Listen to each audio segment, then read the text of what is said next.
white revolution is related with শ্বেত ক্ৰান্তি কিহৰ লগত জড়িত তাৰ শুদ্ধ উত্তৰটো হ'ল অপশ্যন বি হোৱাইট ৰিভলিউশ্যন বা শ্বেত ক্ৰান্তি মিল্ক প্ৰডাকশ্যন বা গাখীৰৰ উৎপাদনৰ লগত জড়িত Question number 2 Varghese Kurian is related to Varghese Kurian কিহৰ লগত জড়িত তাৰ শুদ্ধ উত্তৰটো হ'ল অপশ্যন সি Varghese Kurian হোৱাইট ৰিভলিউশ্যনৰ লগত জড়িত তেওঁক হোৱাইট ৰিভলিউশ্যন বা শ্বেত ক্ৰান্তিৰ জনক বুলিও জনা যায় Question number 3 Golden Revolution is related with Golden Revolution কিহৰ লগত জড়িত তাৰ শুদ্ধ উত্তৰটো হ'ল option B Golden Revolution Agriculture of Flowers বা ফুলৰ খেতিৰ লগত জড়িত Question number 5 Blue Revolution is related with Blue Revolution বা নীলা ক্ৰান্তি কিহৰ লগত জড়িত তাৰ শুদ্ধ উত্তৰটো হ'ল অপশ্যন সি Blue Revolution Fish Production বা মৎস্য উৎপাদনৰ লগত জড়িত Question number 6 Grey Revolution is related to Grey Revolution কিহৰ লগত জড়িত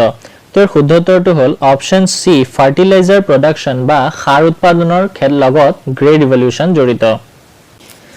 Question number 7 Yellow Revolution is related with হালধীয়া ক্ৰান্তি কিহৰ লগত জড়িত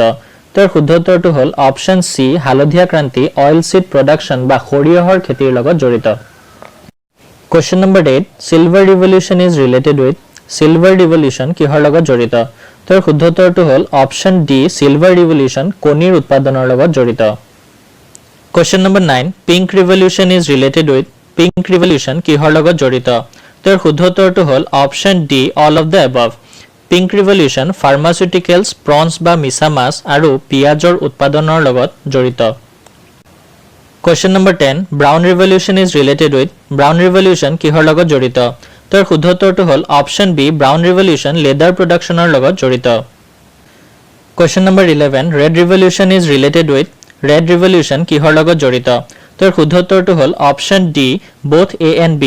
Meat production আৰু tomato production এই দুইটাৰ লগতে red revolution জড়িত